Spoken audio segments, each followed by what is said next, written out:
Bienvenue au podcast Upika, le podcast pour les geeks de sport, où est-ce qu'on geek sur le sport avec d'autres geeks de sport, encore une fois en direct de ma terrasse à Madrid, ou du moins la terrasse de ma blonde, de l'appart de ma blonde à Madrid. Cette semaine, j'ai encore les marques de lunettes de natation d'en face. Je viens juste d'arriver de la piscine. Ça n'a pas rapport avec le podcast de cette semaine. Je voulais juste le mentionner pour adresser ceux qui me regardent et qui disent « C'est-tu battu dans un bar? » Non, c'est des lunettes de natation. C'est ça que ça fait. Cette semaine, on reçoit mon ami coach Charles Castonguay. Je voulais qu'il vienne nous parler de la off-season, donc de la saison de battement après un objectif. Qu'est-ce qu'on fait? Combien de temps ça doit durer? Est-ce qu'on doit prendre off complètement? Est-ce qu'on doit couper toute l'intensité? Ça doit ressembler à quoi pour arriver dans le prochain build vers notre futur objectif à 100%? Fait que qu'est-ce qu'il faut faire entre les deux saisons, dans les saisons mortes? Une saison morte, ça peut arriver plusieurs fois dans une année. Là. Ça peut arriver tout après vos objectifs. Ça peut arriver juste à la fin complète d'une saison. Par exemple, en triathlon, ça peut arriver durant l'hiver. Ça peut arriver à plein de moments. Et ça arrive probablement en ce moment pour beaucoup de monde au Québec. Février, c'est peut-être pas le moment clé. D'habitude, le monde restarte leur saison en mars. Bref. Si ça vous intéresse, j'imagine que vous êtes en ce moment en train d'écouter le podcast. Mais Charles, il fait vraiment un deep dive sur ça. Il nous sort des études. Il nous dit qu'est-ce que la science nous dit à propos de la off-season. Il donne ses recommandations. Puis c'est vraiment super intéressant. Moi, j'ai appris beaucoup. Puis j'espère que vous allez apprendre autant. Je remercie Charles, évidemment, pour son temps. Puis la recherche qu'il a fait en amont, c'est toujours extrêmement apprécié. Puis ces podcasts-là, je les aime beaucoup. Ceux qu'on va quand même deep dans un sujet précis, là. Par ailleurs, j'ai eu des demandes pour faire un podcast autour de la natation, un genre de natation 101, parce que je réalise qu'il y a beaucoup de monde qui écoute le podcast Upika qui sont des triathlètes. Et souvent, les triathlètes ont une compréhension de la natation qui est un petit peu décalée de ce que les nageurs ont. Puis souvent, les coachs de triathlon, puis c'est rien contre les coachs de triathlon, ils travaillent beaucoup en zone, puis en effort, en fait, qu'on travaille tous au vélo, à la course. Mais la natation, c'est vraiment un sport unique. Donc, si c'est quelque chose qui vous intéresse, écrivez-moi. Dites-le moi si ça vous tente que je fasse un épisode 101 sur la natation. Puis envoyez-moi vos questions dans les commentaires, soit sur YouTube ou dans les DM sur Instagram. Ça va me faire plaisir de faire un épisode éventuellement là-dessus. Le podcast est présenté par Upika. Vous le savez maintenant. Si vous écoutez le podcast, vous savez c'est quoi Upika. Mais je le dis quand même s'il y a des nouveaux qui sont là. Upika, c'est ma compagnie. C'est une compagnie de suppléments de sport d'endurance. Donc, c'est spécifiquement pensé pour les athlètes d'endurance. On a 2 produits pour l'instant, parce qu'il y en a d'autres qui s'en viennent. Le Upika Endurance, qui est le tout-en-un pour pendant vos efforts, et le Upika Récup, qui est spécifiquement pensé pour la récupération des athlètes d'endurance. Allez au upika.ca pour plus de détails et utilisez le code Upika Podcast pour 10% sur votre première commande. Sans plus attendre, je vous laisse avec Charles Castonguay.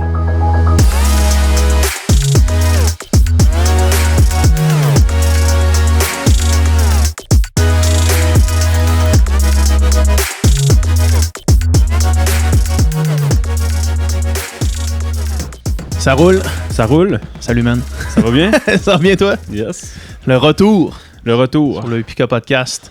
La dernière fois que tu es venu sur le Upika Podcast, c'était pour un coin du geek, puis tu nous parlais de ton objectif du 100 km qui s'en venait. Tu étais en pleine préparation. Exact. Moi, je sais ce qui s'est passé. On s'en est pas reparlé. On n'a pas eu l'occasion de s'en reparler. Mais j'ai vu le résultat. Peux-tu en parler aux gens qui nous écoutent? Qu'est-ce qui s'est passé durant ta course? Le résultat même, c'est un did not finish, un DNF à 75 km bien tapant. 75 piles? Ouais. Après un peu de struggle, je pense. Après un gigantesque struggle. Ouais. Puis, ça a été, je te dirais, Guillaume Rioux était avec moi, il pourrait t'en parler, mais ça a été, je pense, une des pas pire expériences, mais une des plus difficiles de ma vie en termes de course. Là. Ouais. Parce que Rio, il est venu pour comme te pacer sur le dernier 50, dans le fond. MVP, là, il a pris l'avion la veille. In and out pour un DNF après 25 kilos. Là, ouais. Puis c'est ça, je me sentais mal parce que je faisais un DNF, mais finalement, il a fini quand même avec un autre autres coureurs qui étaient là. C'est pas un gros field, là. Il Ouais. n'y a pas une foule qui participe à Ouais. ça. Là. Fait que finalement, je l'ai convaincu il va finir avec le deuxième. Puis il a embarqué avec le deuxième. Puis le deuxième était ultra content d'avoir un aide à la fin. Ouais. Fait qu'il a fini avec finalement. Puis c'était super friendly comme course. Fait que c'était parfait. Là. Mais ouais, non, c'est pour décrire ma course, je te dirais. Il y a la version officielle, c'est ça. J'ai DNF à 75 complètement explosé. Il y a une longue histoire. Il y a une histoire avec des excuses ou pas d'excuses, mais Ouais, j'aime ça, mieux. c'est toujours la vie, là. Ouais. Je vais utiliser celle-là avec les excuses encore une fois, mais Ouais. dans le fond, j'ai fait un super build-up. J'ai commencé avec ça. Là. J'ai fait un gros automne de volume, vraiment intense, des 160, 180 km répétés. Ouais, ceux qui te suivaient pouvaient voir les trainings, là, les longues sorties du dimanche avec des 50 kilos tempo, puis des affaires, là, des doubles, puis des affaires. Mais tu sais, je vais tout le temps en périodisation. Là. J'ai pas fait 12 semaines à 180. Je suis pas ce genre-là, mais je build-upais tout le temps, mettons, un 140, un 160, un 180, puis on descend, puis on prend une récup, puis on recommence. Ou des blocs de 5 ou de 4 ou de 3 semaines. Ça a quand même bien été. Ma mentalité, c'était vraiment de commencer en septembre, finir la saison de trail, voir les courses de trail comme de l'entraînement de long. Ça a vraiment bien été parce que j'ai eu des très bons résultats. J'avais pas fait d'intensité presque l'été, puis j'ai eu quand même très bons résultats en trail. C'est sûr que j'ai passé quasiment 2 mois en altitude avant. Là, fait que ça a aidé pour mes vacances puis pour le travail. Ouais, c'est ça. Back à back. Puis après ça, c'est ça. C'est ça, parce que tu avais fait ton voyage de noces, c'était un voyage de course. Exact. C'est moi de ma blonde, c'est des training camps. Là. Ouais, c'est ça. On a fait 4 jours dans les Dolomites. On a traversé les Dolomites, l'Alta Via 1, qui prend normalement comme 10 jours à faire à pied. Zone 1, basse avec ta blonde. Ouais, des 42-45 kilos par jour quasiment. Puis beaucoup de dénivelé. Là. Je pense qu'on a fini avec 10 000 mètres de dénivelé. Là. C'est du stock. Ouais, puis ça rentre dans les pattes. Là, mais tu traînes on fait du fast packing. Là. Pour ceux qui savent pas c'est quoi, c'est c'est comme faire du trekking en courant avec un sac très léger. Fait que t'amènes le moins de trucs possible. En Europe, la beauté, c'est pas... J'adore le Québec, mais pour ça, je trouve qu'on est un petit peu arriéré. C'est que nos refuges, c'est des vieilles cabanes de bois avec 2 rats puis 3-4 bûches pour te faire un feu. Là. Ouais. En Europe, des refuges de montagne, même si c'est extrêmement éloigné dans la montagne, c'est tout le temps avec t'as de la bouffe d'inclus, tu veux prendre une bière, t'as une bière d'inclus, tu peux payer pour ta bière, t'as un dortoir avec des lits très confortables, fait que t'as pas besoin de traîner ben de stock, là. T'amènes ton linge puis c'est pas mal ça. Fait que tu peux quand même travel light un peu, là. Fait que ça c'est vraiment cool. C'est vrai que c'est dur de traverser le Québec avec des refuges, ça se fait pas vraiment. Même dans l'Ouest, ça existe pas tant. Ça existe plus un petit peu, quelques-uns, mais pas tant que ça. Je trouve que c'est quelque chose qui manque à notre culture parce que là-bas, ce n'est que ça. C'est tout le monde qui fait le tour du Mont Blanc en parle. C'est comme t'arrives là, c'est un déjeuner 5 étoiles. C'est ça, exact. Puis tu sais, le Mont Blanc, c'est quelque chose, mais tu peux faire ça en Suisse, tu peux faire ça en Autriche, tu peux faire ça en Italie, tu peux faire ça en Slovaquie, tu peux faire ça partout, là, en Croatie. Bref, c'est toute une autre culture de ça, puis c'est extraordinaire. Fait que c'est ça, j'ai fait un gros build-up, des grosses sorties. Fait que j'ai inclus là-dedans 2 longues de trail. J'ai fait l'Aricana, j'ai fait Bromont, j'ai fait le Lapin au Marathon de Québec. J'ai fait un autre marathon par moi-même. J'ai fait une sortie de 50, une sortie de 60 kilos sur l'asphalte parce que faut que tu t'habitues à l'impact quand même. Avec du tempo dans tout ça. Là. Ouais, avec du tempo. Puis, tu sais, ma mentalité, c'était vraiment pas beaucoup de faire de haute intensité. Mais tu sais, mettons, moi, je suis beaucoup pyramidal dans la vie. Là, fait que tu sais, je fais beaucoup de zone 1-2, on va dire. Puis, je fais peut-être un 15% de seuil, tempo, puis un petit 5% de VO2 max, là, gros max. Puis là, ben, j'ai quasiment même pas fait de VO2 max là, avant. Là, j'ai juste fait du seuil, du tempo, puis on peut dire le demi-train, là, un peu, l'allure spécifique 100 kg, là, qui veut pas dire grand-chose à personne. Là, qui veut dire rien à personne. C'est quoi un peu plus lent que ton marathon? Genre, moi, tu sais. Ben, c'est ça. En fait, je l'ai testé parce que moi, je voulais faire du... tu sais, mon objectif, c'était en bas de 4-10. Fait que j'ai fait plusieurs tests sur le tapis. Puis, tu vois, j'en ai fait un avec mes stagiaires. C'était ça, leur activité du jour, c'était qu'ils mesurent mon lactate. Un test de lactate. Ben, eux autres, ils voulaient l'en faire puis s'améliorer, fait que c'était parfait. Fait que dans le fond, j'ai fait quasiment 1h30 à mon pace de 100 kg, puis on monitorait le lactate là-dessus, puis la fréquence cardiaque. Puis tu vois, mettons, je me suis mis à 4 flats pour être un petit peu plus rapide. Puis tu sais, j'ai fait 1h30 à 4 flats. Mon lactate était à peu près à 1,5 tout le long. Il a pas bougé. Il a pas bougé. Mes fréquences cardiaques étaient à 145, 142. Il bougeait pas du tout. Au pace un petit peu plus même rapide que je voulais faire. Fait que tu sais, je trouvais que c'était bon. Puis j'étais comme, wow, tu sais, ça... Je vais casser mécaniquement, mais physiologiquement, je pense que ça va être quand même bon. Ouais, c'est ça, parce là, que t'sais. quand tu te dis, OK, là, genre, je suis capable de tenir 1h30, puis que ça bouge pas, ça bougera pas après 3 heures. Ce qui va bouger après 3 heures, c'est le stress mécanique puis la fatigue musculaire. Neurale, etc. Puis tu sais, mettons, j'avais déjà fait ces distances-là. Je l'ai déjà fait dans ma région, sur la route, très lent, tu sais, juste pour expérimenter. Je l'avais fait un petit peu moins, mais quand j'avais fait on en avait parlé la dernière fois, le FKT, quand t'es descendu de Rivière-à-Pierre. C'est ça. Puis c'était plus de la poussière de pierre, mais quand même. Là. Puis je l'avais fait en 4,29 avec des pauses ravito et tout. J'avais fait même le tour de l'île d'Orléans 2 fois. La deuxième fois, je l'avais fait avec Cochon, justement. Puis on avait fait 4 flats. Le FKT de ça, je m'en rappelle. Puis ça avait quand même été bien. J'avais cassé un peu à la fin, mais on avait une moyenne de... moi, j'avais une moyenne de 4,2 à la fin, là, je pense. Fait que c'est quand même bon. Puis il y a des colds, puis il y a du vent. Fait que dans ma tête, ça faisait du sens. Un gros build en plus en sortant de ça. Ouais, parce que l'île d'Orléans, je l'ai faite en bike, c'était pas facile. Non. Quand le vent d'en face, là, moi, au retour, au début, j'étais comme, j'étais en shape, mon gars, à 40 km/h sur le flat, en revenant à 22, la tête ouais, c'est pas évident. Fait que tu sais, dans ma tête, ça faisait beaucoup de sens de mettre ce tempo-là. Le record de Richard Richouinard, c'est 3,58. Mon but, c'était vraiment pas de le battre parce que il faut que je prenne l'expérience, il faut que j'y aille pour expérimenter. Puis, fait que je me suis dit, attends, je vais essayer de faire entre 4,05 et 4,10. En Virginie, supposé faire ce temps-là de l'année, 10-15 degrés, aucune acclimatation chaleur, rien. Je me suis dit, ça va être parfait. Fait que j'étais arrivé là-bas, j'avais mon plan de nutrition à la lettre avec justement du Upica, Morten. C'était mes 2 choses que je prenais. Upica un petit peu au départ, puis ça je switchais sur Morten.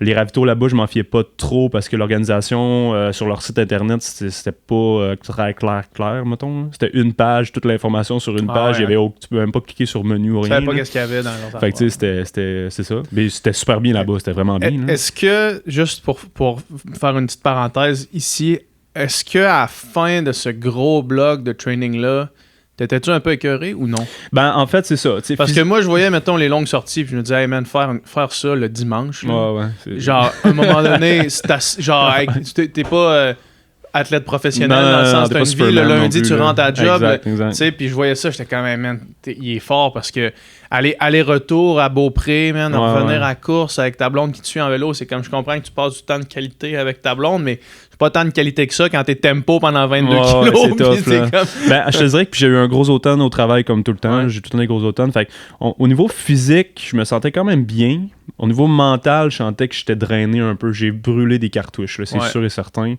Je suis pas arrivé là avec le couteau dans le temps que ça. T'sais. Ouais, je comprends. Un peu, mais pas. J'étais fatigué mentalement. Puis, c'est ça. Je pense que non, physiquement, je pense que ça allait bien. À la fin de la préparation, mon corps me disait de slacker un peu, mais je pense que c'est normal, peu importe la préparation que tu fais. À la fin de n'importe quelle préparation. Puis, j'ai pas. J'ai fait des gros build-up avant ça. Ça fait pas 2 ans que je cours ou 1 an que je cours, ça fait longtemps. Des longues distances d'asphalte, j'en ai fait beaucoup. Fait que je conseille pas aux gens pantoute d'aller faire 60 kg d'asphalte. D'un, c'est plate. De 2, c'est tough sur ton corps en maudit. Là. C'est pas l'idéal. Fait que si t'es pas obligé de faire ça, tu peux le faire sur la poussière de pierre, tu peux le faire en trail, là, c'est moins pire déjà. C'est même c'est pas à proscrire nécessairement, mais sur l'asphalte pendant 100 kilos, c'est plus l'objectif, le challenge, le thrill que la santé. Là, je comprends, exact. Rien à voir avec la santé. Là. Exact. On s'entend là-dessus. Fait que je suis arrivé là, il faisait froid, les 2-3 premiers jours qu'on était là, c'était parfait. On est allé là, moi et ma copine en premier. On avait nos manteaux d'hiver sur la plage. Là. C'est comme l'automne là-bas. Finalement, il y a un front chaud qui est arrivé. Journée de la course, 23 degrés. Très humide, 100% d'humidité. En fait, c'était comme du brouillard, là, vraiment intense. Fait que, tu sais, mais j'ai même pas pensé à ajuster ma stratégie. J'ai comme fait fuck off, on y va. Puis, tu sais, ça m'a même pas traversé l'esprit, en fait. Là. Mais par rapport à la température? Ouais, par rapport à la température. Tu sais, moi, j'arrive c'est 5 degrés ici, puis je m'en vais là-bas. Les 2-3 premiers jours, fait 10. la journée de la course fait 23. Fait que je suis comme... Mais ça m'a même pas traversé l'esprit que ça pouvait être un problème. Surtout au niveau de l'humidité.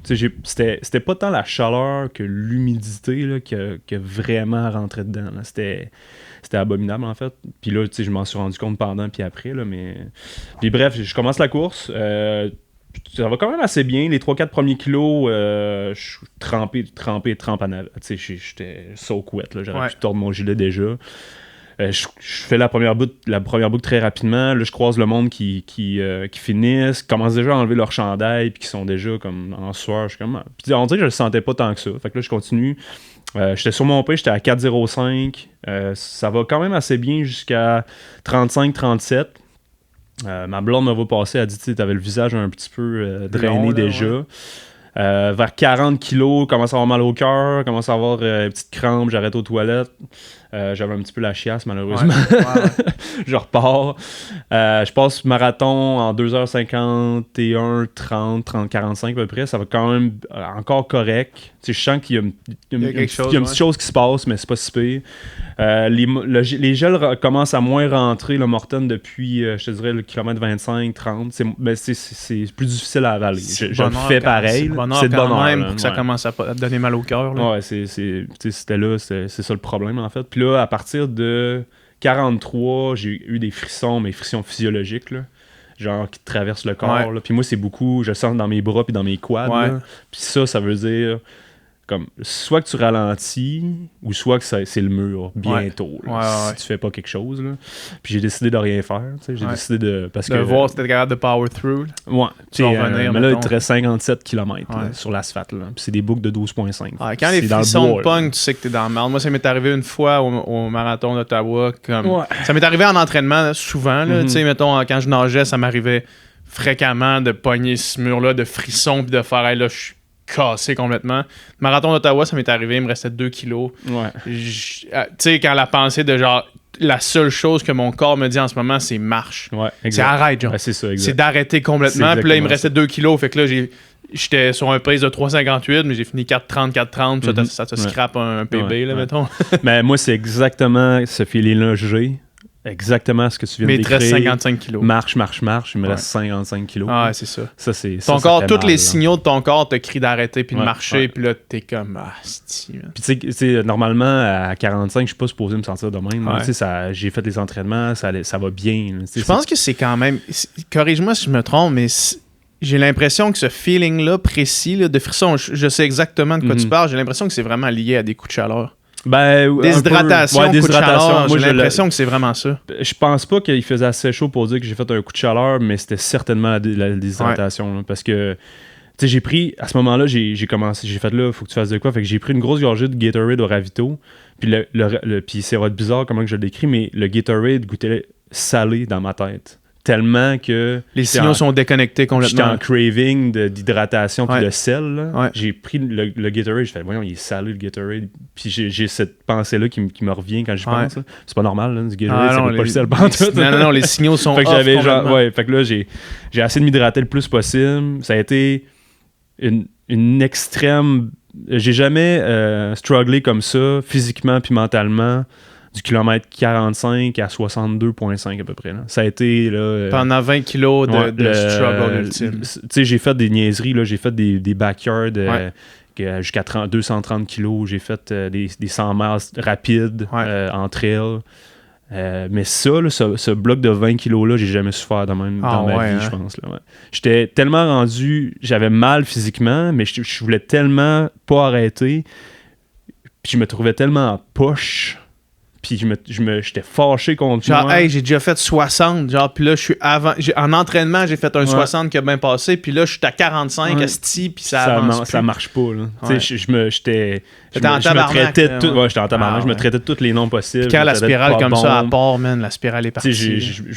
J'avais une piètre estime de moi à ce moment-là. Pendant au moins 20 kilos, là. Hey, c'était atroce. Puis tu sais, Guillaume, il a commencé avec moi à 50. Puis, lui, il devait juste vouloir t'aider, mais il était là, man, sois pas aussi dur avec toi, sois pas aussi dur avec toi. Puis, tu sais, des fois, je le verbalisais, là. Je disais, là, sais, que je me trouvais poche, puis que j'étais de la merde, puis que j'étais pas bon. Puis, tu sais, j'étais fâché parce que ça avait pas de sens. Là. Ouais. C'était comme, ça pouvait pas se passer comme ça dans ma tête, là, mais c'était ça qui se passait. Fait qu'à un moment donné, il faut que tu l'acceptes. C'est le sport, là. Ouais. Fait que, tu sais, ça a été des périodes de colère. Puis là, à un moment donné, j'ai tombé un peu plus dans l'acceptation, là, que ça se passerait pas. Fait qu'à partir de... un moment donné, j'ai dit à Guillaume, à 58, 57, j'ai arrêté de marcher. Puis là, je disais, tu sais, ralenti, je pourrais pas tenir le pace. Fait que là, on a fait du 4,20, du 4,30. Parce que vous étiez encore dans ce coin-là, là. Vous étiez encore sur un pace. Ben, tu sais, on courait rapide, encore, là. Puis là, à ce moment-là, à partir de 55, 56, ben, à 50, j'étais sur mon pace. J'avais encore mon temps. Mais ça faisait 8 kilos que t'étais dans la grosse sauce, mais t'étais encore là. Ouais, c'est ça. J'étais dans mon temps. Ouais. Fait que là, de 50 à 62,5, cette boucle-là, ça a été vraiment dur mentalement. Puis Guillaume, il a essayé de me cheer up, mais ça marchait. Il faisait tout ce qu'il pouvait, mais je faisais des petits sourires des fois, mais dans ma tête, c'était une spirale de... Même les autres participants que je croisais, je veux pas dire ça au micro, mais je les envoyais chier mentalement parce que j'étais fâché contre tout. Ah ouais, je comprends. Ça allait pas bien. C'est comme quand ça commence à chier dans un ultra en trail, puis que là, tu sacres après l'organisation parce qu'ils mettent du dénivelé, genre. Mais tu sais que c'est ça, la course, là, c'est genre, c'est encore une autre calice de la petite gang de tout croche qui organise du dénivelé. C'est comme, man, tu t'es inscrit à ça. C'est ça, c'est pas mal ça l'essence de la course, là. Ouais. Mais ce qui est dur mentalement, puis j'ai tellement de respect pour les gens qui font du 100 km rapide. Juste avant ma course, il y a, je pense qu'il s'appelle Alexander Sorokin. Ouais, le champion du monde. Là. Il a fait 3,39. Là. Ouais. Man, c'est fou, ça. Pas de sens. Je pense que c'est 6 heures, 6 minutes. 3h39 de pace. Honnêtement, 3 minutes 39 de pace. Pour avoir fait des marathons, c'est tough, là, mais le 100 kg de route, là, c'est fou, man. Ça n'a pas de bon sens. Non, c'est fou. Mentalement, physiquement... c'est la chose la plus tough que j'ai faite. Puis je veux la refaire parce que je veux prendre ma revanche. Là, mais honnêtement, genre, ça détruit un mental. Sûr, man. Puis, non, écoute, je te crois absolument. Parce que tu peux le faire, puis le finir, puis le faire à 6 kilos. Ouais. Mais là, quand tu veux le faire un temps... faire pour essayer de performer, c'est un autre game atroce. C'est complètement atroce. Ouais. Puis c'est tough. Là. Ouais. Mais bref, c'est ça. Là, à 62,5, là, je me suis assis... J'étais rendu à 4,20, 4,25, tu sais, ce qui est quand même encore raisonnable. Vite, là, mais j'étais tellement... Tu sais, j'arrivais plus à lever les genoux. J'allais cramper de partout à chaque pas que je faisais. Là, moi, dans ma tête, c'était comme fini. Là. Puis là, Guillaume, il me cheerait up. Puis il me dit, là, on y va. Puis on marchera. Man. On marchera 12 kilos. On s'en fout. On marche. Là. Puis là, finalement, tu sais, je bois, je mange 2-3 minutes. Je repars avec lui. Finalement, on a comme fait une petite stratégie de on marche tant de mètres, on court tant de mètres. J'étais rendu là, ça va pas bien. Puis, c'est pas pour ça que tu t'entraînais. Non, c'est ça. Fait que, puis là, il commençait à mettre de la musique, on chantait, puis on niaisait. Fait que là, j'ai fini sur une bonne note parce qu'on a eu du fun sur 12 kilos après. Ouais. Mais avant ça, c'était le pétrin mental, physique. C'était fait que t'as attendu de revenir jusqu'à comme le départ puis de faire la titre. Ouais, c'est ça, exact. Fait que là, on a fait la boucle. Puis jusqu'à 3-4 kilos de la fin, je disais, je pensais à recommencer puis à continuer. Mais à un moment donné, j'avais juste la misère à pousser avec mes pieds parce que mes mollets, ils spasmaient. Puis mon dos, il spasmait. J'étais comme là, je pense que les 25 prochains, je vais juste me causer du dommage pour 1 mois et demi, 2 mois. Puis là, j'ai pas le goût de faire ça. Ça vaut pas la peine, juste pour dire que tu l'as fini. C'est ça, j'avais pas d'orgueil pour le finir. J'ai déjà fait de la distance. Puis j'étais comme, je veux pas me blesser. Puis ce rendu là, ça va. Là, je peux arrêter. Puis je suis plus serein d'arrêter là qu'à 62. Ben, c'est ça, exact. Mais ça m'a quand même... Puis tu sais, c'était vraiment l'hydratation parce que après ça, je me suis assis. C'est ça que tu penses que c'est? J'ai bu, puis après 2 heures après, j'étais revenu, mes jambes étaient moins pires déjà. J'ai pris, je prenais une bière, ça rentrait bien, l'eau, ça rentrait bien, tout rentrait bien, j'avais plus mal au cœur, j'avais plus mal au ventre. Puis le soir, on est allé marcher, on a marché quasiment 6-7-8 kilos, puis j'avais pas les jambes lourdes. Fait que c'est vraiment cet aspect-là, je pense que j'ai... Puis je suis un peu fâché parce que sur le coup, j'aurais dû ralentir, puis oublier mon objectif, puis juste dire, je vais le finir, puis au pire, je ferai 7h05, 7h10 au lieu de faire 7h, c'est pas grave. Ouais. Mais en même temps, t'es tellement obstiné dans ta tête à vouloir tenir ton pace puis à faire ton objectif que c'est tough à mentalement accepter. Puis c'est ça qui m'a fait mal mentalement. Là. De souffrir autant, mais de voir qu'il me reste 58, 57, 40. C'est pas, tu sais, t'es comme ça se pourra pas. Ça finit jamais. Ça pourra pas finir. Là, fait que tu sais, j'en retire des très bons... Des choses très positives. Sur le coup, c'était tough, mais positivement, là, tu sais, je vais m'adapter, là, puis je vais essayer de... prévoir un peu plus au niveau, justement, tout ce qui est hydratation. Puis, j'avais mon plan nutritionnel de glucides, de ci, de ça, était parfait. Mais demander, c'est pas juste ça qui compte non plus. Là. Écoute, man, je vais te poser la question, puis je t'ai pas demandé de te préparer pour ça, là, pour cette question-là, mais j'imagine que tu y as déjà pensé, vu ton expérience. On parle d'hydratation, tu sais, puis il y a comme un peu un pushback au niveau de l'hydratation, de faire, tu sais, finalement, c'est peut-être pas si important que ça, parce que tu peux perdre tant de pourcentage de ton hydratation avant qu'il y ait des problèmes neuromusculaires. Mais pour des épreuves longues, pour des épreuves aussi longues, mettons, marathon, si tu fais 2,30, je comprends. Peut-être que, à moins que tu ailles vraiment, vraiment chaud, peut-être que tu n'as pas besoin de t'hydrater vraiment.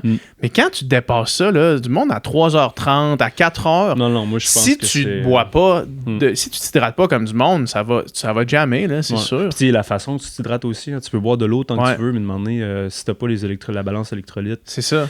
Ça va pas s'absorber, puis finalement, tu vas juste accumuler du liquide, faire un peu de rétention, puis ça reste pas dans tes tissus, là. C'est ça, exact. Fait qu'à un moment donné, je pense que tu as absolument raison. Je pense qu'au-dessus de ça, je pense que les études, ils vont beaucoup vers la soif, boire à ta soif, mais comme... Mais des fois, c'est pas assez. Je pense des fois, c'est pas assez. Quand il fait chaud, là, tu sais, n'importe qui a fait le QMT l'année passée, mettons, là, ta soif, c'est pas un indicateur suffisant. Je peux pas croire, parce que en fait, c'est ça, parce qu'à un moment donné, tu bois, mais tu vas tout le pisser, ou il n'y a rien qui reste dans ton sang puis qui va dans tes muscles non plus. Fait qu'à un moment donné, ça devient... Il faut que tu changes de stratégie. Peut-être que tu arrêtes de boire pour reboire plus tard, mais avec un pourcentage avec des électrolytes plus intelligents. Puis je suis pas nutritionniste, puis il y en a d'autres qui pourraient te répondre mieux là-dessus, mais je pense que passer à un certain stade, oui, certainement. Là, puis je pense que par exemple, la chaleur va avoir un impact sur le plus court au niveau overeat, juste système général, etc.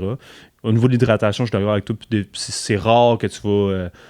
c'est rare que sur un 10 km, tu as besoin de boire ça sera jamais un élément qui va être un facteur déterminant, mais tu peux overheat. Tu peux avoir un coup de chaleur quand même sur 10 km, comme tu peux l'avoir sur marathon. Marathon, tu peux commencer à penser à la déshydratation, ça peut être important. Puis c'est sûr, quand tu fais des efforts de 5, 6, 7, 8, 24 heures, ben là, c'est ultra important. C'est ça, vraiment.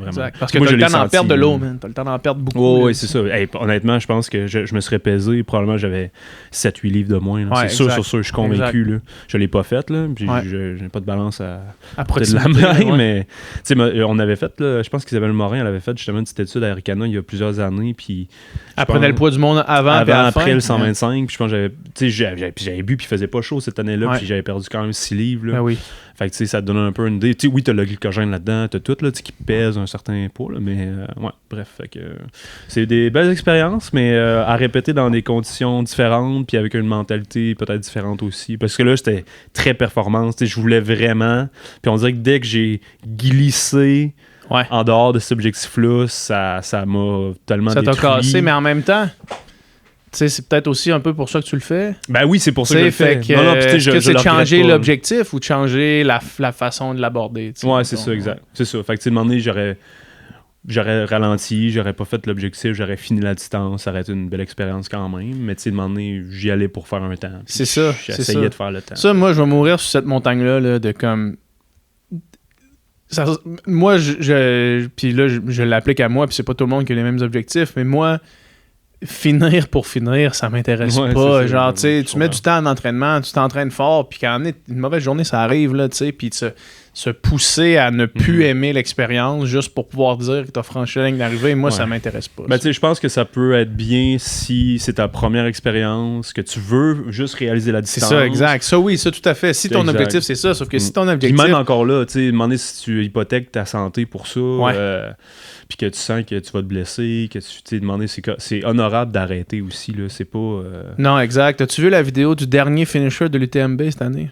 Oui, ça a circulé, genre le gars arrive, il est croche, genre, il y a une courbe. C'est santé la course. Ce gars-là, man, probablement que ça a été le rêve de sa vie de franchir la ligne d'arrivée de l'UTMB au point où est-ce qu'il est prêt à sacrifier beaucoup d'années, probablement, là, tu sais, plus que 6 mois de sa vie, là, probablement sacrifier un bon 2-3 ans de vie, là, de longévité pour franchir la ligne d'arrivée, man. C'est horrible comment il se tient. Non, là. Lui, il était magané. Là. Il était vraiment magané. Là. Il avait l'air genre d'avoir vraiment une courbure dans le colonne vertébrale ou comme un genre de poumon perforé. Là, ça n'a pas l'air bon. Là. Wow, mais ouais, faut rester, il faut faire des niaiseries, mais je pense qu'il faut rester raisonnable. Ouais. Des fois, quand tu sens que c'est bien beau faire 25 km de plus, mais si ça te prend 6 mois de plus récupérer pour ça, ben, ça va sûrement la peine. Ça, exact. Moi, je veux quand même essayer de finir le plus possible mes courses. Là. Je suis pas dans l'équipe de jamais finir, là, mais c'est ça. Je pense que des fois, il faut que tu sois... Il y a une balance. Puis, comme je te disais, je pense que j'étais fatigué mentalement, fait que je pense que j'ai eu la gear mentale parce que j'ai quand même persévéré longtemps, mais je sais pas, je pense que elle était peut-être pas à son meilleur non plus cette journée-là. Puis, je comprends. Ou peut-être au niveau décisionnel, ça m'aurait aidé d'être plus fresh mentalement aussi. Là. C'est de voir ce qui se passe, d'écouter mon corps, puis de faire, OK, ben, c'est pas aujourd'hui que ça va être un sub 7, ça va être la prochaine fois, mais aujourd'hui, ça va être 7-15, puis c'est très bon quand même. Ça va être 7-15 en courant tout au long, puis on a une belle expérience. C'est ça. Mais, regarde. À la prochaine. Exact. Puis ce qui nous amène, en fait, je voulais qu'on discute de ça. Je voulais qu'on fasse un coin du geek, là, qu'on étire un peu, là, mais sur la off-season, parce que là, c'est probablement la saison morte des gens qui font du sport d'endurance.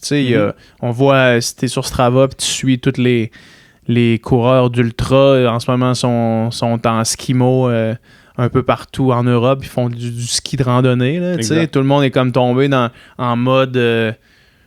cassure complète. Puis je voulais voir avec toi, c'était quoi les recommandations, les choses à faire pour les gens d'endurance qui veulent pas perdre leur fitness, mais qu'en même temps, ils veulent changer le mal de place. C'est quoi qu'il faut faire, c'est quoi qu'il faudrait faire. Ouais. Fait que, écoute, je te lance la balle. En fait, c'est ça. Là, j'ai été voir, je me suis amusé un peu pour aller voir dans la littérature s'il y avait des choses intéressantes. Il n'y a pas énormément de données là-dessus, honnêtement. C'est quelque chose que les gens étudient pas beaucoup. Ils aiment bien tout ce qui est performance, mais tout ce qui est repos, on dirait que c'est moins étudié. En fait, le off-season, là, si on définit ça un peu, en français, des fois, ils appellent ça aussi l'intersaison, que j'ai compris dans la littérature. Je savais pas. Fait que c'est une pause, un repos prolongé sur un plan sportif que tu bases normalement sur ta planification annuelle. Puis on parle d'une pause, mais ça a beaucoup de bénéfices au niveau physique, bien sûr, mental, surtout les blessures. Mais par contre, ça peut engendrer certaines choses. Donc, ce qui est répertorié là, dans les données que j'ai réussi à les retirer, les effets, on va dire, néfastes, entre guillemets, parce qu'il y a beaucoup d'autres bénéfices, ça serait que la composition corporelle va changer parce que tu changes tes habitudes de vie, diminution de la VO2 max, certainement, puissance aérobie qui va diminuer aussi, performance sur... j'ai regardé sur des sports d'équipe, il y en a beaucoup le saut en hauteur, puis au niveau musculation, les ARM, les répétitions maximales diminuées, performance en sprint qui diminue aussi sur des courtes distances. Puis, c'est sûr, parce que demander t'arrêtes de t'entraîner, tu fais une espèce de désentraînement. Donc, tu as toutes ces choses-là qui vont être occasionnées par ça, puis c'est normal. Au niveau de la composition corporelle, les études, ils associent ça beaucoup au changement du mode de vie, justement, lié à la off-season, donc le comportement alimentaire et la baisse du niveau d'activité physique. Souvent, ce qui arrive, c'est qu'on va pas nécessairement... Ça prend un certain temps à notre mental et notre corps à s'ajuster à notre nouvelle dépense énergétique qui est moindre, mais on va quand même continuer. On va garder l'appétit qu'on avait là, un petit peu plus. Fait que, ça va, c'est ce qu'il y a l'espèce de bump des gens qui prennent leur retraite. Là, souvent, il y a comme une couple de mois où est-ce qu'il y a un débalancement corporel à cause de ça. Là. Ouais, puis il y en a qui s'en permettent plus. Ils vont aller prendre plus de bière avec leur chum, vont manger plus de burgers, plus de poutine. Puis c'est... Bon, OK, ça va peut-être affecter un petit peu ta composition corporelle, mais les bénéfices que ça peut t'apporter au niveau mental aussi, de décrocher, faire plus de social, ça, c'est pas négligeable aussi. Il faut l'inclure, il faudrait parler à un psychologue là-dessus, mais c'est quand même à ne pas sous-estimer. Justement, ça va faire une diminution du VO2 max. Et là, on mentionne dans les études, et ça, je trouvais ça drôle, que continuer à entraîner le VO2 max va engendrer moins de perte de VO2 max. Ça fait du sens si je le vois comme ça. Ça fait quand même du sens. Mais à quelle vitesse est-ce que le VO2 max peut diminuer? J'en ai des études parce là-dessus. Parce que, mettons, moi, je te donne l'exemple. Tu sais, t'étais là quand j'ai fait quasiment, bientôt, un an, le 5 km en février l'année passée, parce que j'ai fait mon essai de temps sur 5 km. Puis là, j'ai recommencer à faire un petit peu de vitesse sur la piste, un petit peu de tempo, de l'intensité qui se rapproche un peu de ce que je faisais dans mon build-up vers le 5 km. Puis, man, j'ai l'impression d'être à des années-lumière. Mettons, si tu me demandes demain de faire un 5 km, puis j'ai pas arrêté de m'entraîner, là, j'ai juste fait moins de VO2 max. Je pense qu'à la place de tenir 3,20, je pense que je serais à 3,30, là, genre minimum, là, tu sais. Fait que à quel point ça peut se perdre, le VO2 max? Ça se perd, je te dirais, le VO2 max, je parlerais plus de vitesse spécifique, là. Tu sais, mettons, justement, je pense que tu feras un marathon demain, tu serais quand même très performant. Probablement. Le hic, c'est ça, c'est que la vitesse élevée spécifique d'un 3000 mètres, d'un 1000 mètres, d'un 5000 mètres, il faut l'en faire. Puis, tu sais, en plein de... Tu peux faire du broken, tu peux faire n'importe quoi de ce qui te tente, mais si tu travailles pas cette vitesse spécifique-là, si tu demandes à ton corps de faire un 15 kg, si tu fais du seuil présentement, je pense que ça passerait bien. Ouais. Un 10, peut-être que tu tirais la sauce, mais des vitesses très élevées qui sont plus hautes que ta vanne, ben là, peut-être que justement, c'est trop demandé à ton corps au niveau mécanique. Ouais. Je pense qu'au niveau cardiaque, peut-être que ça serait correct. Tu sais, pulmonaire, cardiaque, je pense que tu pourrais t'en tirer. Peut-être qu'avec la mécanique, ça serait plus tough aussi. Ouais, je comprends. Fait que tu sais, il y a toujours l'aspect VO2. Oui, tu sais, ta puissance aérobie maximale diminue, c'est normal, parce que tu fais plus de seuil, mais tu t'entraînes pour quoi? Tu t'entraînes-tu pour des marathons ou tu t'entraînes pour du seuil? Non, exact. Exact. Si tu veux performer sur 5K, ben, fais des entraînements 5K, puis tu vas être meilleur sur 5K, mais je pense que, de toute façon, je pense qu'au niveau, mettons, on parle de ton cas en particulier, je pense que c'est vraiment au niveau de la mécanique de course à élever, justement, qui est plus problématique. Puis ça, justement, il y avait des bonnes recommandations, par contre, par rapport à ça, dans les études que j'ai trouvées, pour pas trop en perdre de cette mécanique-là, qui a plus d'impact sur la VO2 max qu'on va penser, là, parce qu'on va être capable de produire un meilleur effort, puis aller chercher une intensité qui va être un petit peu plus élevée, là. Fait que, dans le fond, puis il y avait d'autres recommandations aussi. Si tu veux pas perdre de la force, ben continue à faire de la force. Puis en tout cas, c'est assez basic. C'est assez clair. Mais la recommandation que j'ai trouvée le plus intéressant, par contre, c'était surtout sur des vélos, sur des athlètes en cyclisme. Puis ça avait des bons impacts sur plusieurs sphères de leur entraînement. Fait que ça, j'ai trouvé intéressant d'en parler. J'ai trouvé au moins 5 études là-dessus, mais j'en ai sorti quelques-unes qui pouvaient être plus intéressantes. Fait que la première, c'est Romstad et collaborateurs 2020 qui ont étudié 16 cyclistes qui étaient dans leur off-season. Fait qu'on avait une coupure de l'entraînement, ils faisaient un test, une batterie de tests, puis ils faisaient 3 semaines. Ils faisaient des tests en sortant de leur saison. Okay. Puis on avait, c'est-à-dire que, bon, selon la fatigue qu'ils avaient accumulée, il y en a qui pouvaient être à leur pic, probablement qu'il y en a qui étaient au pire de leur saison quasiment parce qu'ils étaient trop fatigués, mais en tout cas, la moyenne de. Et 3 semaines plus tard, on faisait un retest.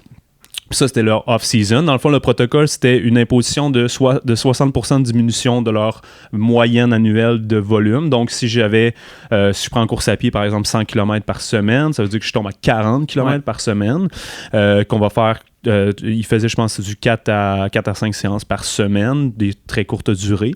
Et à ça, ils intégraient dans une des sorties de zone 1, qui appelle ça de la zone 1 ou de la zone 2, parce que ça dépend de ton système de zone, là, mais on va dire le vert là, ou le easy. Il incluait des séances de sprint répétées. Fait qu'on parlait dans une des études, dans celle-là, on parle de 3 fois 30 secondes, avec des bons repos. On va parler du 4 pour 1, fait qu'on va parler de 2 minutes de repos, que tu répètes sur 3 séries. Fait que 9 fois de 30 secondes avec des longs repos. Pour un des groupes, le groupe contrôle, puis tu avais un autre groupe qui ne fait pas ça du tout, il fait juste la zone 1. Puis dans les batteries de tests, on avait, pour les cyclistes, justement, la performance sur 30 secondes. On avait une performance sur un effort de 20 minutes, fait qu'ils faisaient comme une espèce de test de FTP. On avait VO2 max, mesure du VO2 max, et puissance à 4 millimoles, soit environ seuil pour la majorité des gens, des êtres humains de cette terre. Et on a remarqué justement que ceux qui avaient juste gardé la basse intensité, il y avait une perte de 5% justement de leur performance sur sprint de 30 secondes, perte de 3% sur leur test de 20 minutes, perte de 3% sur le VO2 max en général et perte de 5% à la puissance à 4 mmol. Après 3 semaines? Après 3 semaines. OK. C'est pas énorme, mais c'est quand même... C'est considérable. C'est considérable pour un sportif de très haut niveau, on va dire. Là. Et ceux qui avaient maintenu le sprint, bien évidemment, pas la grosse surprise, là, parce que c'est vraiment évident, mais la performance sur 30 secondes s'est améliorée de 5%. Ah ouais. Ce qui est vraiment bien parce que probablement que vu que la charge est beaucoup moins élevée, ils sont moins fatigués quand ils arrivent au test. Le neural, il est moins fatigué. Puis tu sais, du 30 secondes, si t'es pas fresh au niveau du cerveau, puis connexion neuromusculaire, bonne chance pour produire des bonnes intensités. Fait que ça, c'est vraiment bon. Il y a une grosse amélioration. Il y a une amélioration quand même de 2% sur le test de 20 minutes, ce qui est quand même bien. Lié probablement à la même chose du fait qu'il y a moins de charge puis que c'est moins... Exactement, mais c'est le groupe de sprint, ça. Fait que tu sais, l'autre... qui garde quand même... Ouais, l'autre, il avait pas gardé les sprints, puis il avait perdu 3%. Puis eux autres, ils gagnent 3%? Les autres, ils gagnent 2%. Puis il y en a dans ce groupe-là que c'était 7%. Ah ouais, fait que c'est quand même un gros gap quand même. Puis ça, ben, je pense qu'on parlait d'efficacité mécanique. Fait que le groupe de sprint qui fait du RPM plus haut, juste développer des watts plus élevés, ben, sont déjà un petit peu acclimatés à repousser plus de watts. Donc dans le test, ça va être un meilleur engagement. Puis c'est une séance par semaine. Ils ont fait 3 séances de 9 fois 30 secondes, ce qui est quand même pas une grosse implication. VO2 max, amélioration de 2% en moyenne, ce qui est quand même surprenant. Et puissance à 4 mmol, ils ont autant perdu que le groupe. Ça, il n'y avait pas de différence. Fait que, il y a quand même un bon avantage à garder une fois par semaine des petites stimulations. Puis on parle de sprint, mais ça peut être 90% de ta vitesse max. C'est pas obligé d'être à bloc. Fait que en course à pied, on pourrait penser justement de diminuer beaucoup le volume, mais une fois par semaine, aller faire des strides en côte. Garder de ça, là, un 10, un 15, un 30 secondes que je vais aller justement sprinter des côtes 6 à 10 fois pour maintenir tes acquis. Ben, en fait, pas maintenir tes acquis, mais moins en perdre possible. Puis même cette étude-là disait que ça en faisait gagner, justement. Fait que c'est quand même assez intéressant. C'est fou, ça. Puis est-ce que tu penses que cette idée-là de insérer de l'intensité une fois par semaine, ça peut être fait dans d'autres sports?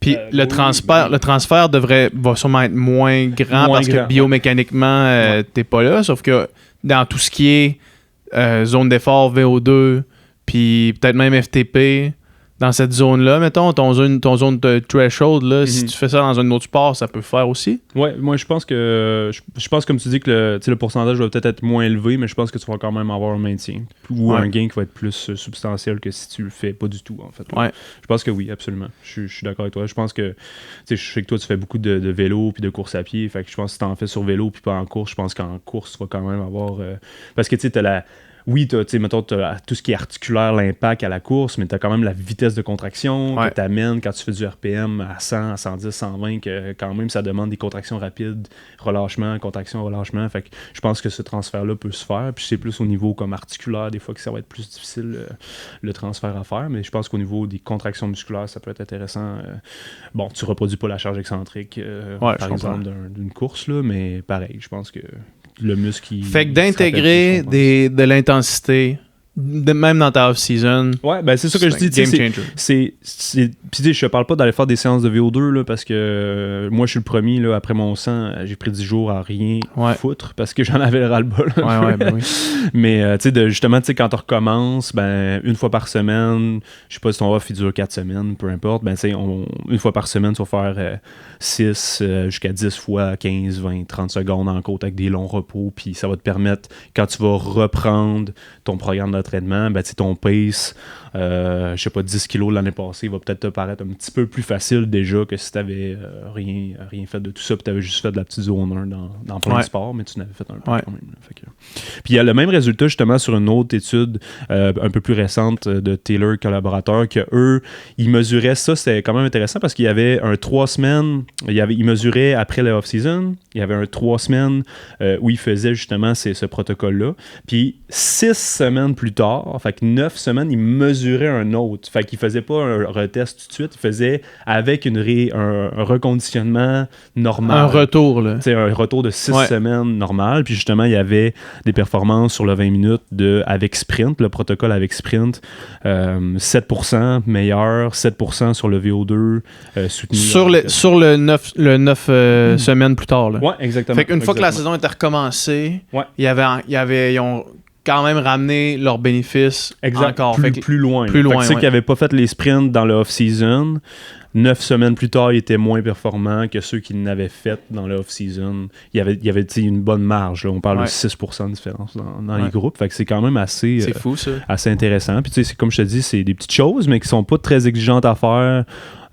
Puis que ça t'apporte quand même des bons résultats. Là.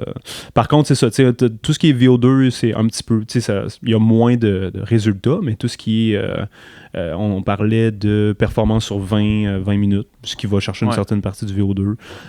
Eux, ils parlent du VO2 soutenu durant le test, mais ils parlent pas du VO2 max. Okay. Fait qu'ils vont parler de la quantité de VO2 que tu avais durant ton effort, mettons de 20 minutes, mais pas nécessairement ton VO2 max. Fait que le VO2 max serait un petit peu moins changé, mais le VO2 soutenu dans les tests serait meilleur, on va dire. Ce qui est un petit peu différent. Puis après ça, c'est sûr que le off-season, on parle d'une bonne pause mentale. Parce qu'on en parle de plus en plus, puis c'est important, puis j'en ai parlé tantôt, mais la charge mentale de l'entraînement, c'est extrêmement élevé. Ouais.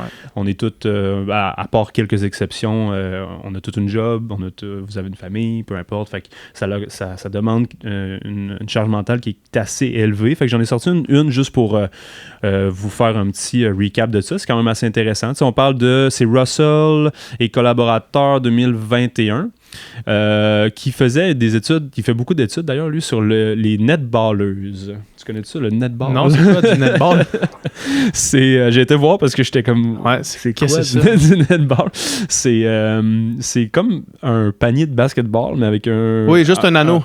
Ouais, avec un ballon de volleyball. Ouais, OK. Mais il n'y a pas de backboard. Non, c'est ça. C'est juste un anneau. C'est tout le monde le même anneau, je pense. Okay, Je suis pas sûr, mais s'il y a des netballers qui écoutent, vous m'en parlerez. Là, mais en tout cas.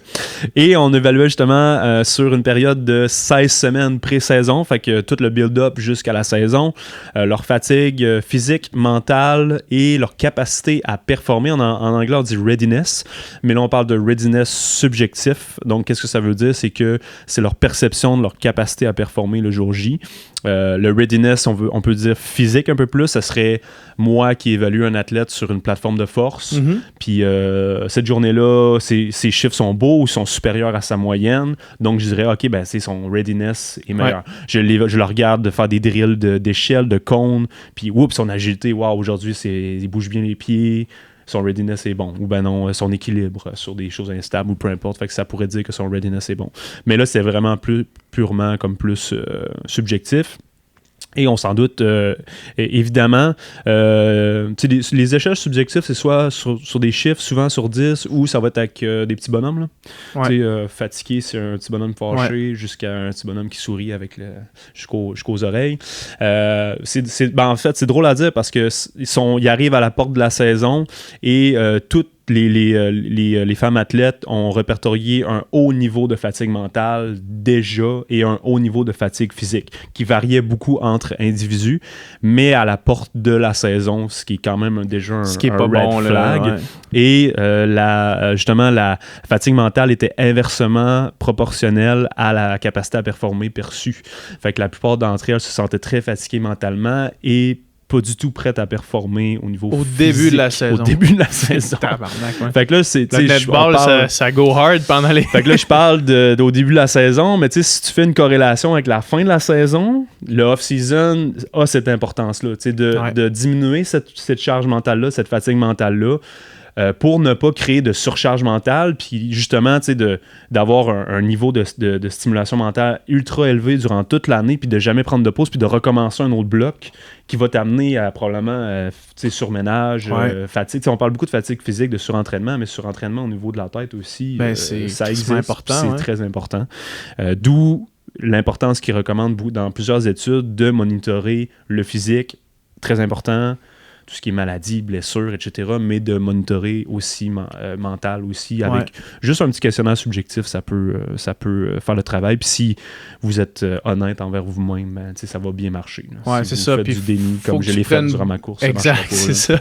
Il faut que tu prennes aussi ces études-là. Je me rappelle, à amener Philippe Richard, tu sais qui? Il travaille avec le patin de vitesse aussi, je pense. Il travaillait, il travaille plus. Puis lui, il avait fait, pendant sa maîtrise, si je me trompe pas, il était avec nous autres au Rougeur Natation. Il nous suivait, il était notre préparateur physique. Puis il nous avait fait remplir un questionnaire pendant un camp d'entraînement. Puis il fallait... tout le temps, chaque matin, on se réveillait, on trackait notre heart rate au lever, on écrivait comment fresh on se sentait, on écrivait après chaque entraînement comment l'entraînement on l'avait perçu, mettons, en termes de... Je pense que c'est Oper McKinnon, ça s'appelle le test. Là. Ça se peut, ça se peut. Puis je me rappelle qu'à un moment donné, on était les 4 gars dans la chambre d'hôtel, puis on remplissait notre cahier après un entraînement, puis c'était comme... C'était un entraînement quand même tough, là, tu sais. Puis...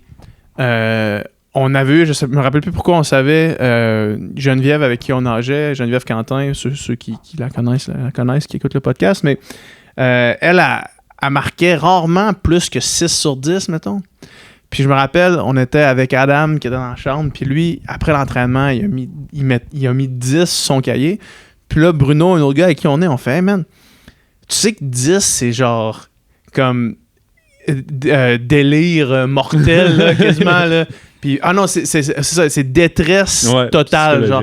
Puis là, il fait « Ah, mais j'étais en détresse. » Puis là, je me suis dit « OK, fait que lui, pour lui, 10, aujourd'hui, il était en détresse. Genre, ça aurait pas pu être pire que ça. Puis Geneviève, là, tout le training camp, c'était genre des 6, des 5. C'était genre, hey man, j'étais en détresse ultime. Fait que c'est évidemment qu'une échelle comme ça, c'est vraiment variable selon les gens, j'imagine. Oui, absolument. Mais si tu le tracks sur l'effort. Là, exact, c'est ça. Mais si tu le tracks sur une longue période de temps, toi envers toi-même, mais c'est là que tu réussis à suivre l'athlète. Exact. Fait que tu sais, sur un test, je te ferais passer un test là, puis tu me mettrais 6, ça n'aurait pas tant de valeur. Mais si je l'ai sur 6 mois, ça a plus de valeur. Fait que exact. Ça peut te. Puis il y a des bonnes corrélations, justement, là, avec aussi les taux de blessure. Fait que ceux qui codent des c'est une autre étude que j'ai sortie que j'ai sous les yeux, puis ils codent vraiment toute la saison, leur fatigue mentale, leur readiness, justement leur capacité à performer, puis le taux de blessure, puis il y a une corrélation. Il y a une corrélation entre les gens qui eux-mêmes évaluent qu'ils sont brûlés, puis les blessures.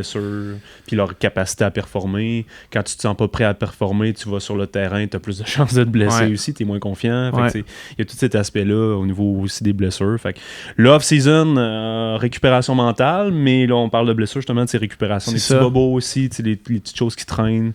C'est important de les guérir à ce moment-là. Juste avant de tomber dans ça, tu sais, mettons, suivre un athlète, si tu as un coach, suis ton athlète, tu lui demandes, tu lui fais des check-ups de temps en temps. Les gens qui écoutent le podcast, puis moi, on n'a pas de coach, là, dans le sens où on est un peu notre propre coach, ou si on a un coach, il nous fait des programmes, mais il n'est pas là avec nous autres après chaque entraînement nous demander comment tu te sens, tu sais. Comment on fait pour tracker ça nous-mêmes? Ben, en fait, il y a plusieurs questions que tu pourrais... Il y en a que c'est des questionnaires de 10, 15, 20 questions.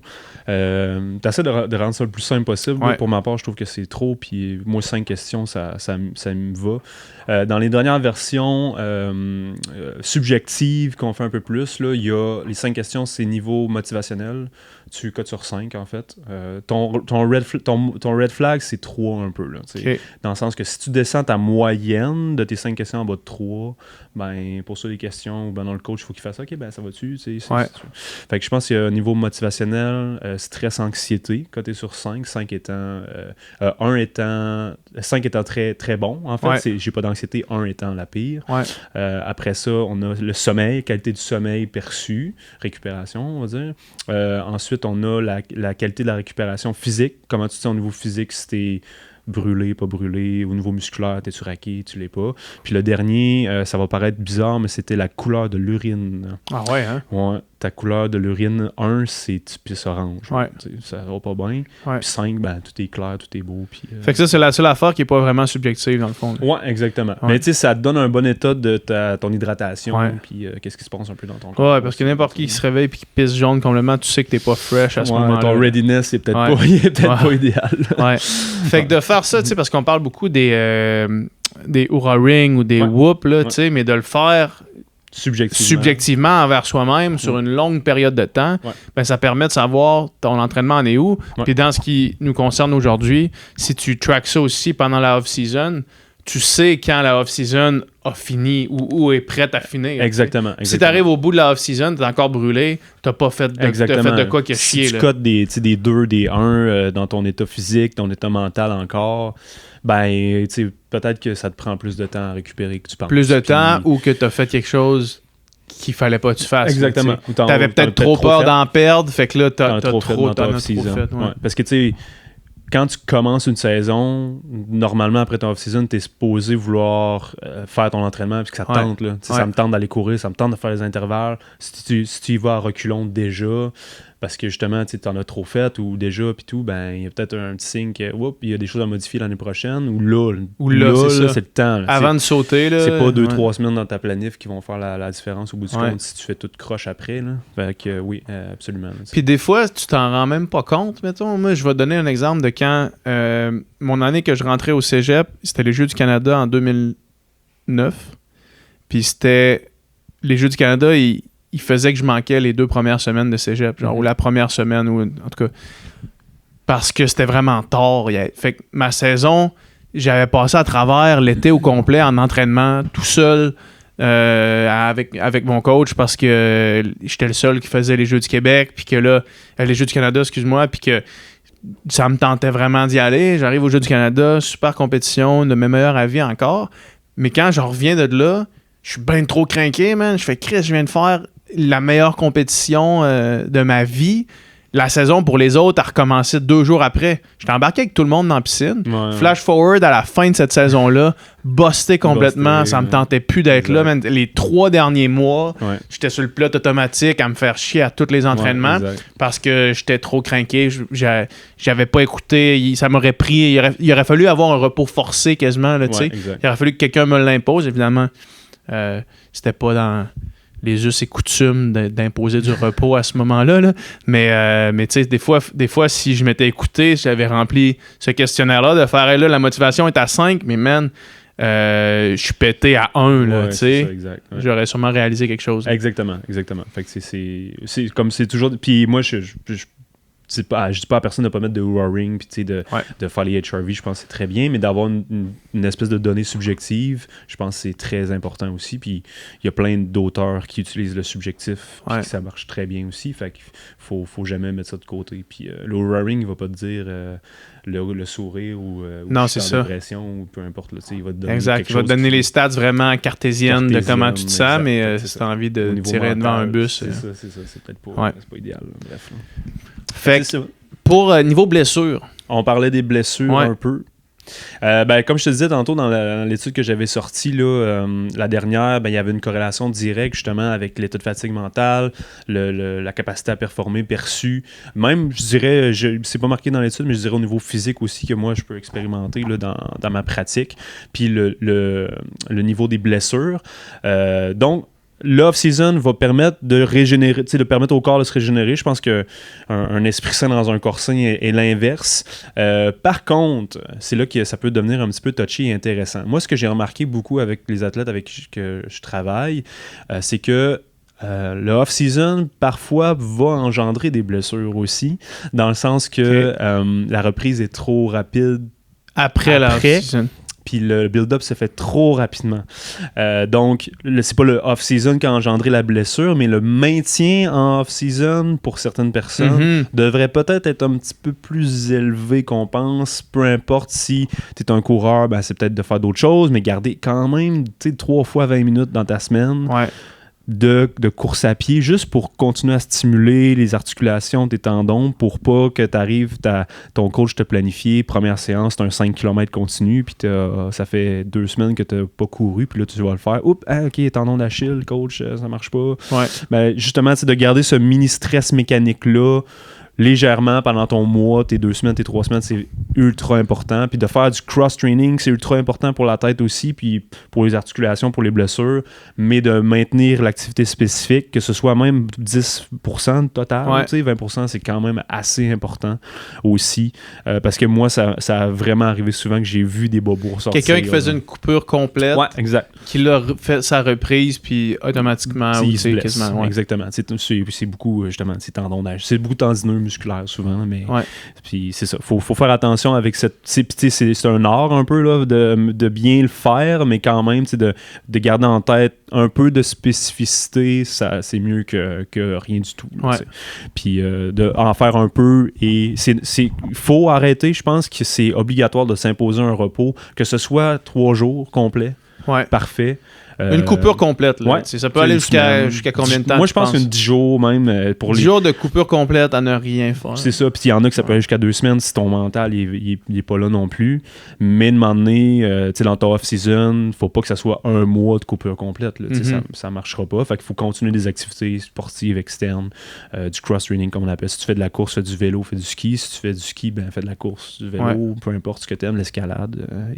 Mais va pas en faire trop parce que là, tu vas occasionner d'autres blessures aussi dans les Ouais, c'est ça, exact. C'est vraiment un bel amalgame de tout qu'il faut bien conserver. Mais tu sais, bon, c'est ça, une coupure d'environ, je te dirais, une dizaine de jours. Tu sais, 3 à 10 jours, puis après ça, tu sais, reprendre tranquillement. Puis tu sais, je peux te faire un petit résumé, justement, là, de tout ça. Là, toutes les recommandations. Les points clés à tirer de ça. Ben, on l'a dit, pause totale pendant un certain nombre de jours. Si vous êtes un hyperactif, puis que c'est justement, vous allez coter un mental en faisant rien pendant une semaine, ben prenez 3 jours au moins, puis faites des activités sociales autres. Moi, ce que je peux recommander aux gens, c'est, au pire, faites du low impact, faites plus de rouleau, faites plus de mobilité, fais une activité au moins qui occupe ton temps, mais qui ne va pas nécessairement inclure ton cardio et de la charge sur tes muscles, là, nécessairement. Ensuite, dans les études, là, on parle d'une diminution minimale de 30% du volume total moyen de l'année. Fait que si tu fais 100 km de course par semaine, tu descends au moins à 70. Ça, c'est un minimum. Là. C'est pas une grosse coupure. Mais idéalement, dans la majorité de ce que j'ai vu, c'était 60 à 65%. Ce qui fait plus de sens quand même. Exactement. Fait que si tu fais 100, tu tombes à 35-40 kilos par semaine après ton petit moment off, ce qui fait vraiment comme bien du sens. Ouais, parce que quand tu le divises comme ça, tu fais OK, mettons que tu fais 100, ça veut dire que tu tombes à 3 fois 12 kilos dans une semaine, c'est 3 heures de course puis 3 jogs. Là, c'est ça, exactement. Fait que, après ça, on parle d'un minimum en termes de durée totale de 2 à 6 semaines. 6 semaines, c'est quand même long, mais s'il y en a qui nécessitent ça, c'est bien aussi, il n'y a pas de problème. Mais minimalement 2 semaines de ça. 2, ça m'apparaît pas beaucoup. C'est pas beaucoup. C'est pas beaucoup. Ouais. Fait que, tu sais, moi, en général, c'est 3 semaines. Parce que à 2 semaines, t'as pas le temps de remettre tes blessures, t'as pas le temps. C'est ça, exact. Moi, personnellement, c'est un 3 semaines. Je fais comme une semaine off, une semaine reprise cross-training, une semaine encore reprise un petit peu plus cross-training, mais comme je disais, avec des 20 minutes par-ci par-là. Comme cette semaine, c'était ma 3e semaine, entre guillemets, presque. Puis tu le fais combien de fois, ça? Une fois dans l'année? Oui, exactement. Ça dépend de tes saisons. Je veux dire, tu peux pas te permettre d'avoir, pour un athlète de haut niveau, par exemple, il peut pas se permettre d'avoir 2 fois 6 semaines de off par année. Ça marche pas. Mais 3 semaines, 2 fois 3 semaines, 2 fois 3 semaines, ça pourrait le faire. Puis ça dépend des compétitions principales. Mettons, en athlétisme, ils ont souvent des blocs de compétitions différents. Ben, ils peuvent se le permettre un peu plus, d'avoir plus de off là. Par exemple, pour un skieur de fond, que les compétitions sont concentrées de décembre fin novembre jusqu'à mars, ben tu peux pas prendre 3 semaines off dans le milieu de la saison, ça marche pas. Fait que leur off est en avril, puis c'est 4-5 semaines en avril qu'ils prennent, même des fois 6, mais 2-3 semaines mollo, après ça ils reprennent par eux-mêmes, puis on exige qu'ils fassent, par exemple sur le centre national, ils vont leur dire, tu fais 6 heures par semaine, 8 heures par semaine, les 2 dernières du off, puis après ça on reprend avec l'équipe pour 10 heures par semaine, mettons. Fait que beaucoup de zone 1. Fait que dans le off-season, je dis beaucoup. Si tu fais 40 kilos par semaine, c'est la zone 1. Mais justement, à inclure peut-être des petites séances de sprint répétées, comme on parlait.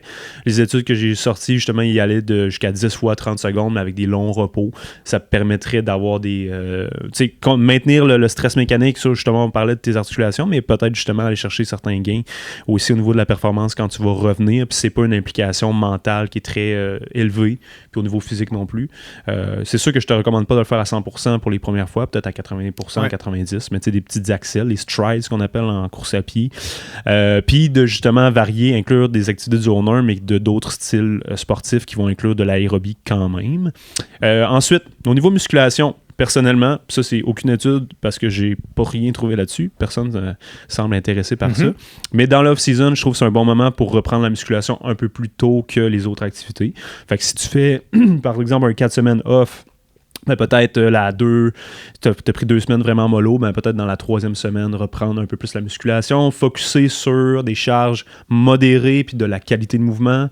Fait que si toi, ton fun, c'est de pousser de la fonte, faire du 4 RM de squat à bloc. C'est peut-être pas ça le best. Ben c'est ça, tu sais, fais du 10 répétitions, puis regarde-toi dans un miroir, regarde tes alignements de ton genou, regarde ton tronc s'il est bien placé, tes pieds, s'ils forcent trop, s'ils forcent pas assez, etc. Fait que vraiment axé sur ta qualité de mouvement durant cette période-là.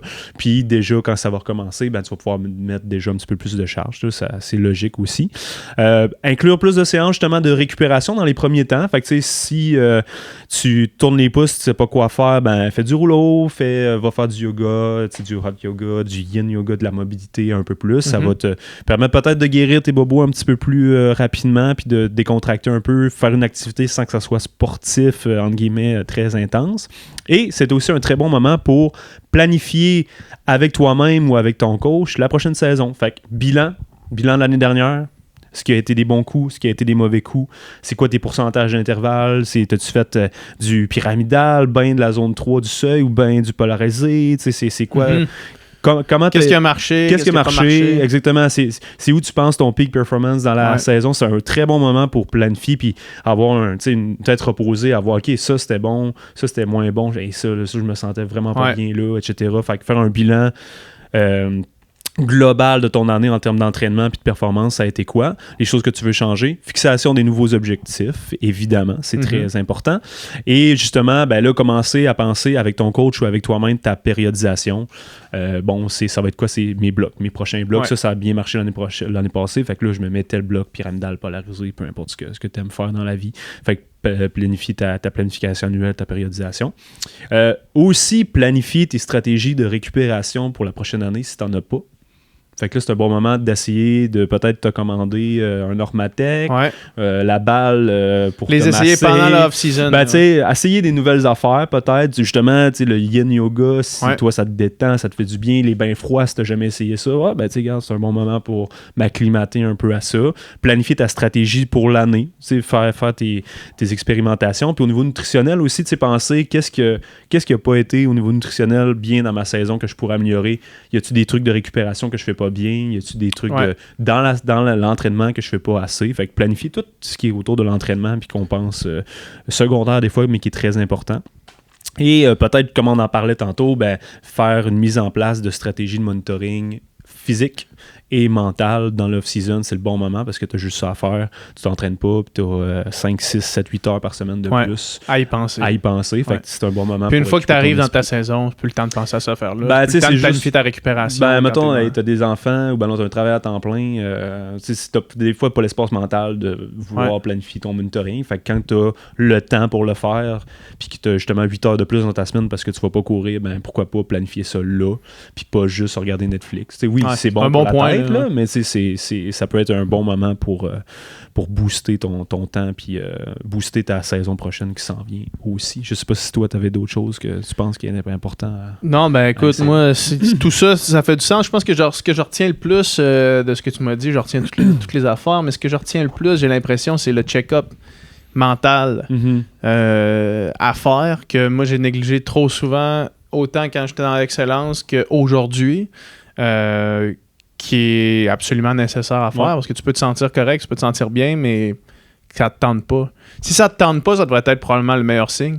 Mettons que tu sors de l'off-season et ça te tente pas de recommencer, il y a quelque chose de fait de pas correct. Puis la off-season, c'est le bon moment, comme tu dis, pour te dire, OK, c'est quoi que j'ai fait qui est pas correct parce que là, ça me tente pas de recommencer. Exact. C'est quoi? Tu sais, c'est pas le sport que j'aime pas, c'est juste que là, ça, je suis pas prêt à partir. Même dans la saison, c'est normal que ça te tente pas une fois par semaine, 2 fois par semaine. Ça te tente plus 7 fois par semaine. C'est ça.